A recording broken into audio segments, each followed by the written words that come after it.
Hello, lovelies. Welcome to Lessons from the Universe with Jennifer Hall. I look forward to sharing my channeled message with you today, and if you love it, please like, share, review, and subscribe. So this is sort of a unique day. You may be able to hear the rain in the background and probably my chimes because it's windy and rainy. And it's also the day after my birthday. Not the day this is released, the day that I'm recording it. I'm a summer birthday, and so this lines up with the last day of school. I look at all of the posts that people posted about the last day of school, and everybody's so bleak about it. I mean, it's kind of comical to me that everybody buys into this idea that time moves so fast and that, it's something we should want to slow down, or that it's negative in some way, that children grow up and flowers bloom and things change. I don't quite understand. I say that, but I guess I used to understand. I used to buy into this human idea that children grow up too fast and life moves too fast and people grow old too fast. But this is not real. Time is a human construct, and the way that we look at it, the way that we use it, it can make it bigger and better and longer and more powerful. We do have the ability to stretch and grow time. Now, I don't mean that we have to make the most of every single minute, meaning that we have to bust our ass all the time or move quickly all the time. Quite the contrary. I very much buy into what John Lennon said, and I'm paraphrasing here, but basically he said, time enjoyed is not time wasted. If we are present, if we are enjoying ourselves, if we are not blasting ourselves for the way we're using time, then whatever it is that we're doing is valid. Now, I get it. We have things that we have to do. We need to work and earn money. We need to, go to sleep. We need to take care of our children, get them to soccer or whatever it is. There are things that have to be done, but we don't have to be controlled by that time. And, very humanly, we have a very nice tool that we can use to help us with that. Your cell phone is, ironically, since it does have the time written right on it, still one of your best tools in stretching time. If you were to look in my phone, I have alarms set for everything. Now, if my kids have to be at soccer practice at 5 o'clock, the alarm is not for 5 o'clock. The alarm is for the time that we need to get off our butts, grab our water bottles, get in the car, and drive there. And I have a very pleasant tone for these alarms so that it's not like, oh crap. It's more like, oh, okay. And we don't have to rush and move quickly and crazy. And we didn't have to wait and count down the minutes until we needed to leave. Those of you who know me know I run a pretty tight schedule, right? I see as many people as I can, and I am involved in as much as I can be for my children. And so I don't get an exorbitant amount of time to just do whatever I want. You might not know that if you watched me, though, because if I have 20 minutes, it is amazing what I can do. Mostly because I'm not watching the clock. I'm not watching those 20 minutes tick, tick, tick away. I set a timer. I set a timer for 20 minutes. And either I deeply enjoy spending those 20 minutes sitting on the couch, doing nothing, watching TV, diddling on my phone, or I can do an unbelievable amount of things around my home, in the world, in 20 minutes, as long as I'm not watching the clock tick, tick, tick away. And this is not Jennifer magic. It's real. And you can do it too. So set a timer to manifest more time. Schedule the things that you have to do to keep them from controlling you. You know, I just talked to somebody yesterday who can't seem to get the motivation to organize her home, get it decluttered. You know, she went through she called it depression. I call it one of the clearing away phases of awakening. And she sort of let everything go. And now she's struggling to be motivated to handle it. Well, all you do is you schedule the day. You say, okay, next Thursday after work, I am going to spend until 10 o'clock cleaning up as much as I can, organizing as much as I can. Now, here's where the magic happens. If this thing is nagging you, if it's bothering you, if it's saying, oh man, it's coming, you can solve this problem. Start now, right? You can do it before the scheduled time, and you earn that time back, and you're able to really look at, hey, let's get this over with. Years ago, I decided that stress was something I would not allow into my world. And in making that decision, it sort of as a side effect made me a whole lot more organized and efficient.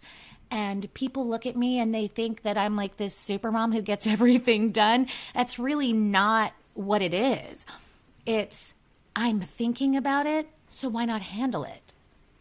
Why do we sit around and let things stew in our heads and fret and worry or, have regret or angst about what is coming when we could just handle it? If it's bothering you, handle it, right? I get my Christmas shopping done at the beginning of November, not because I'm some super mom, but because I don't want to think about it. I don't want to have this thing lurking in the back of my mind. What am I going to get for this person? What am I going to do for that person? Instead, I just get things handled and then I can relax. And I get everything wrapped as soon as I have everything. Again, not to be some super mom, but so that I don't have to think about it anymore. When I was a teacher, I did the same thing. I found out at one point I had this reputation for being the first person to turn everything in, being the one that was on the ball all the time. And that just made me laugh because my goal wasn't to be on the ball all the time. My goal was to not have to worry about forgetting what needed to get done.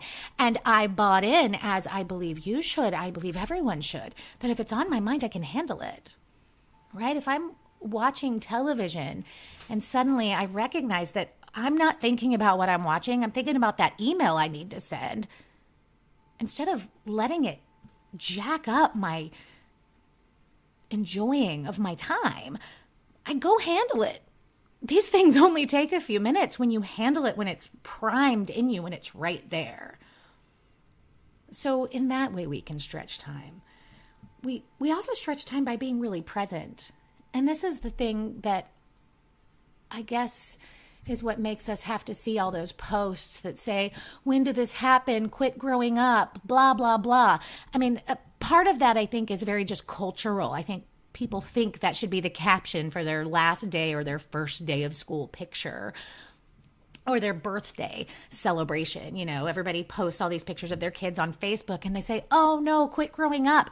What the hell? Do you really want your kids to quit growing up? I don't think so. If it's moving too fast for you, you're not paying attention. And you can argue with me on that all you want. But once you're done arguing, you'll realize I'm right. You're paying attention to too much going on all the time. There is something I call the peace hallway. And this is one of the many things I usually draw as I'm talking. So, you may have to use your imagination a little bit. But if you imagine that you stand in the middle of this hallway, okay? And this is your peaceful place. This is calm, right? And all off this hallway are rooms. And in the rooms are the different things that you have to take care of in the day, in the week, in your lifetime, right? Perhaps each of your kids has their own room, or maybe they're together. Your job has a room. Your mother has a room. Your fitness has a room. Everything has a room. The problem is we think that all this shit has to be in the same room at the same time. No, everything has its place. And if you're not in the position that you can actually do anything about it, I want you to shut the door. Like, I am not at work. I cannot handle this situation right now. I'm going to shut the door, right? Or maybe you are at work and you realize, well, shit, I better get something done, right? Sometimes if we can do something, we should just do it, like get it done. When that motivation hits, like I said before, it doesn't take that long to do things, right? We have this imaginary idea that things are going to take this really long time. Well, if you believe that, it will. And actually you end up, wasting your time. I think it was Bruce Lee who said, if you spend too much time thinking about a thing, you'll never get it done. It is so true. Like, quit thinking about it and just go get it done, right? It's never that big of a deal. And if you can't do anything about it, shut the door. Quit thinking about it for now. I spent a long time going through my rooms and shutting all the doors so that I could actually relax and unwind. Eventually, you get to where you can leave the doors open and those things stay in their rooms, in their place, and you are in the peacefulness of knowing I can walk in and out of these rooms and I can handle things as I should, when I should. But like I said before, this doesn't mean that we have to move fast. In fact, when we slow down, it slows down time, right? I tell people all the time to go swing on the swings. And I mean that both metaphorically and very literally. If you are driving down the street and you see a park and something in you says, man, I wish I had time to go swing on the swings, go swing on the swings. Even if you don't have a child with you, it's okay. Go swing on the swings. Slow down time. It might be 2 minutes, but if you are all in, it'll be the best 2 minutes of your day. I get it. I can hear all the people telling me all the things they have to do. I get it, okay? There was a point in my life where I was teaching full time, I was seeing clients 7 days a week, and I was nursing twin infants. When I bought into the idea that there was not enough time, there wasn't. And something got jacked. Something went wrong. But on the days that I trusted that this moment in time was for my highest good, that it wouldn't be like this if it wasn't something I could handle. Not only was I able to handle everything with ease, but somehow I had that extra 20 minutes. That's when I learned to set that timer, to not wish that 20 minutes away, to not think, oh man, it's only 20 minutes. And once I mastered that, the universe created a scenario that freed up a little more time for me. And it can happen for you too. But we have to get in the moment. We have to trust time and we have to watch time. We have to watch our children grow up and soak it all in. And when we have those moments where we think, wow, this moment is temporary, instead of dwelling on all the temporary moments, instead of thinking, oh God, slow down time, be all in. Think, wow, how lucky I am that I get to remember this, that I get to be present, that I get to be here, that I get to see all of this. Kind of a almost maybe silly example. I run a Facebook page for my kids' class. Right? We've had it since before they even started kindergarten.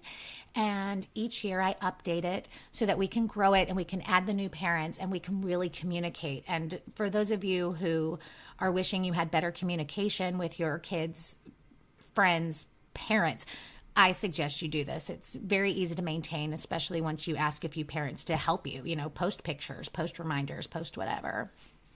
Anyway, the day school ended this year, I updated the name for the next grade level. And I had several parents sort of like have heart-stopping heart attacks. One even said, why can't you wait 24 hours before you do this to us? It was sort of mind-blowing to me because I felt exactly the opposite. I was so thrilled and excited to be able to say, yes, here we go, right? Not rushing it. No, embracing it. They've earned it. I do not look at my children and ask time to slow down. I look at them and I say, of course, thank God. Please don't decide not to grow up. That's not what we want. You know, when we slow down time. When we get present, we slow down time. When we recognize that we can shut the doors to the things that we can't solve right now or aren't important, right?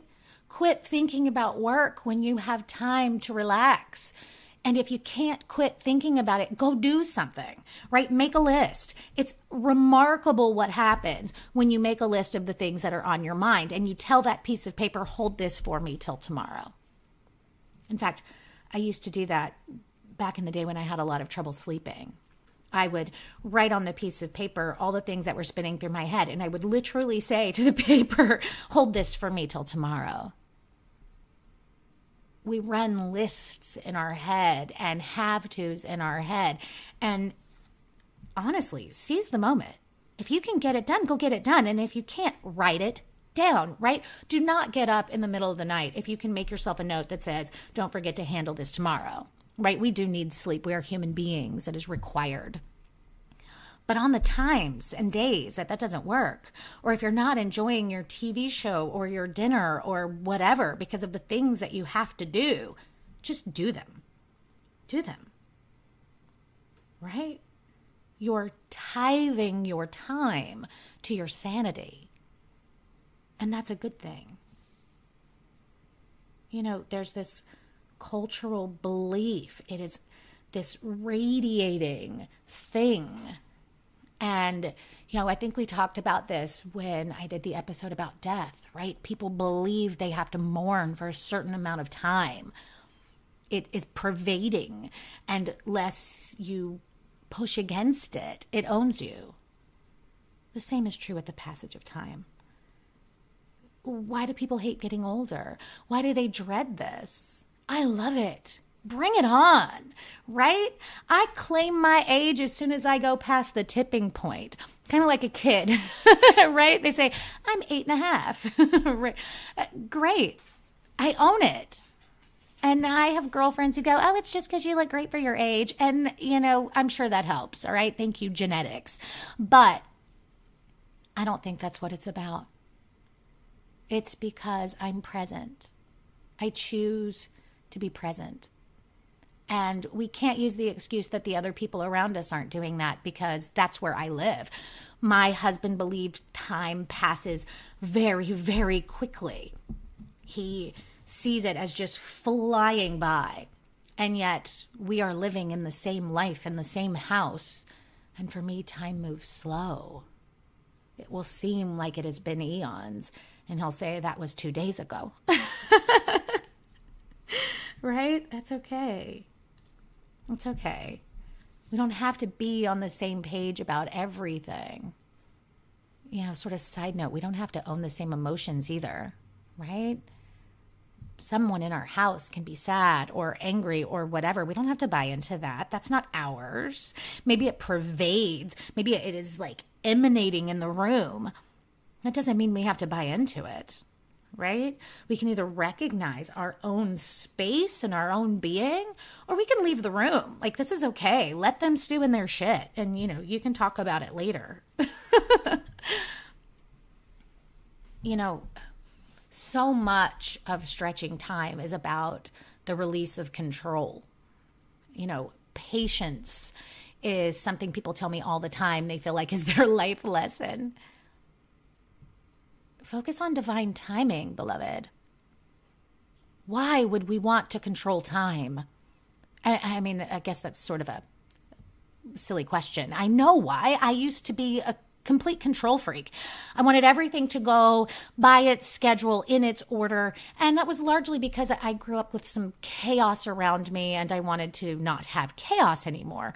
But what I recognize now is that control is the last thing that I want. And it is actually that desire for control that creates chaos.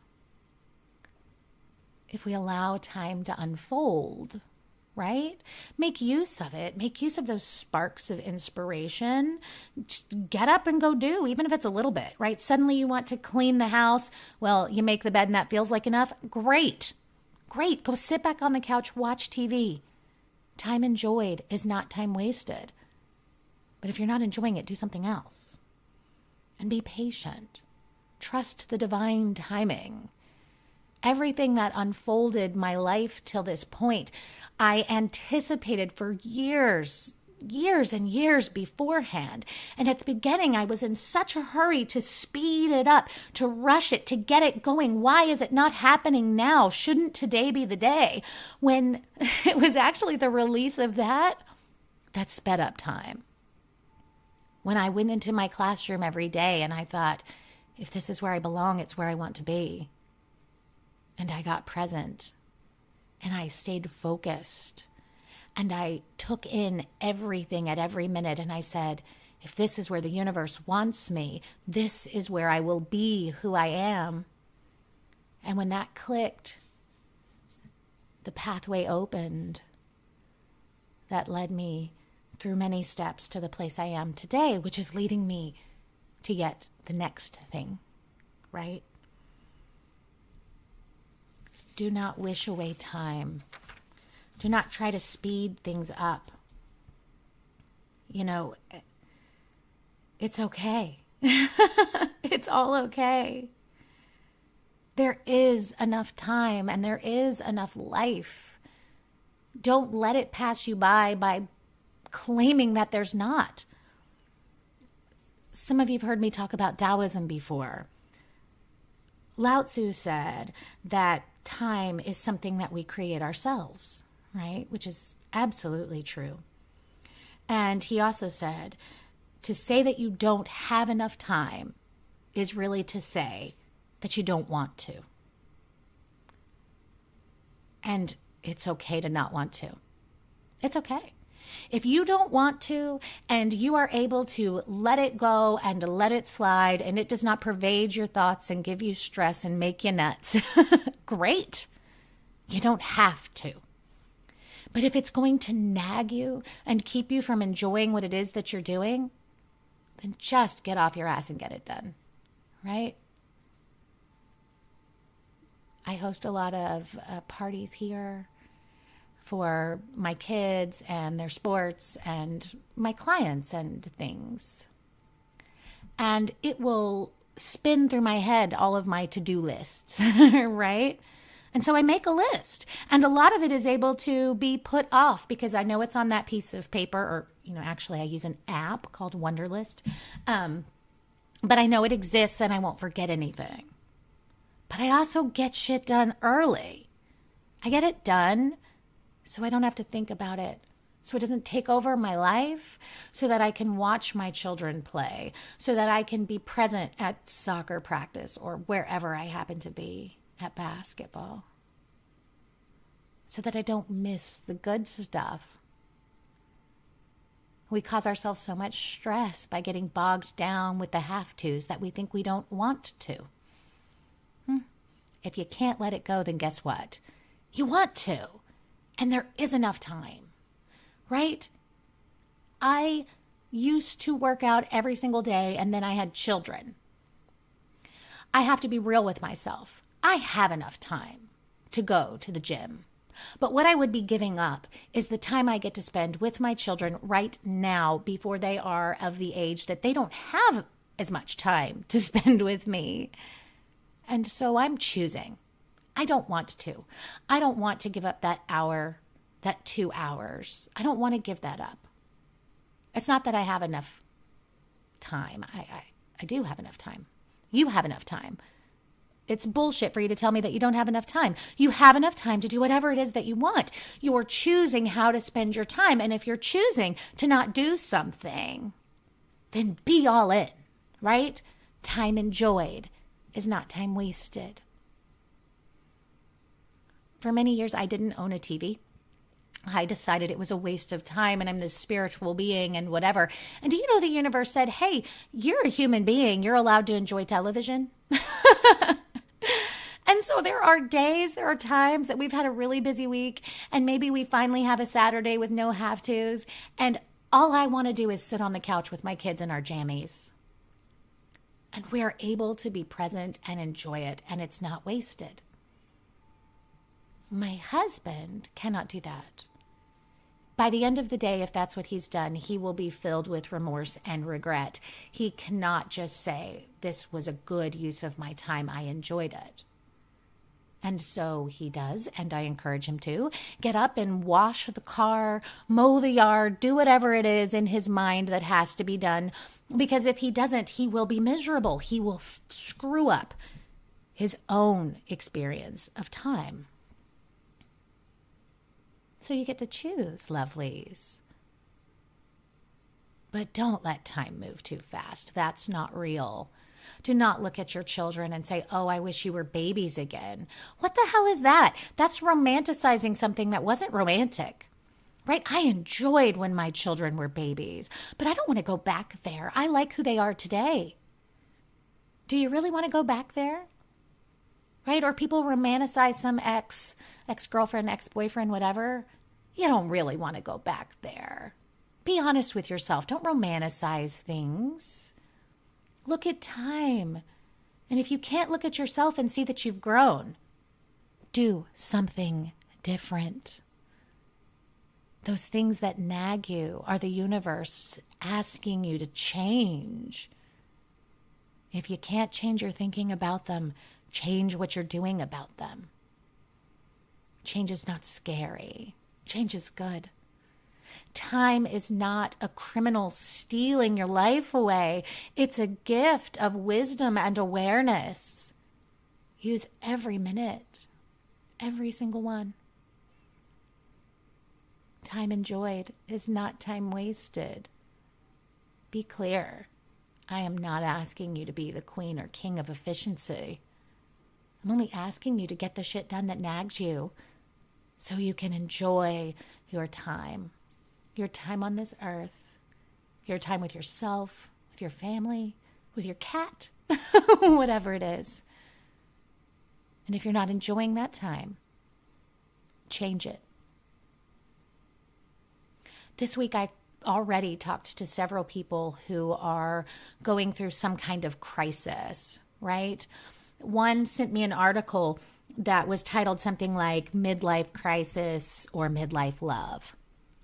And I read it. And I don't read always everything that people send me, but I read this one and I really liked it.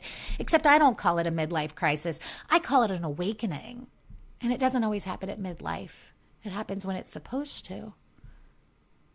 It's that moment that you realize the only person who's going to change this is me. I think it was Andy Warhol that said something like that, right? He said that people always talk about how time changes things, but the truth is that people change things for themselves. Yeah, we change things for ourselves. So stretch time, be present, enjoy every bit of it. Don't buy into the bullshit. Don't buy into that time passes too fast. Or, when I was pregnant, someone came to me and she really, really thought that she was giving me some stellar advice, life stuff. And basically she said that the days are long and the years are short. Wow. That's actually a pretty pessimistic way to look at it. And she was really referring to that it's hard, that each day is so hard and you just want it to end and you want things to be over and you want to not deal with your kids or your work or whatever. And then a year passes by and you think, where did it go? If this is aligned with how you're experiencing life, listen to this episode again and let's change that for you. Because it's simply not true. It doesn't have to be. And like I said, I wasn't just born with the ability to see time for what it is. I trained myself. I said, you know what? I won't be owned by this. I won't be owned by the calendar. I won't be owned by the clock. Despite the fact that I have a very scheduled life. In fact, you will hear me say, if it's not on my calendar, it doesn't exist. Part of that's because I put everything on here. I will even plug in time for me. And if I have somebody asking me for my time that I think won't understand that, I just tell them I'm booked because I am. I'm booked for me. And you need to be booked for you too. And you need to enjoy every minute of this beautiful life. The good, the bad, and the ugly. Learn and grow and appreciate it all. And you'll never miss a thing. Till next time, beloved. Namaste. Thank you so much for joining me today for this week's episode of Lessons from the Universe. If you love it, please help us attract a bigger audience. More people like you ready to continue down this path to awakening. If you love the podcast, please like, share, review, and let me know how you found me so I can find others just like you. Till next week, beloved. Namaste.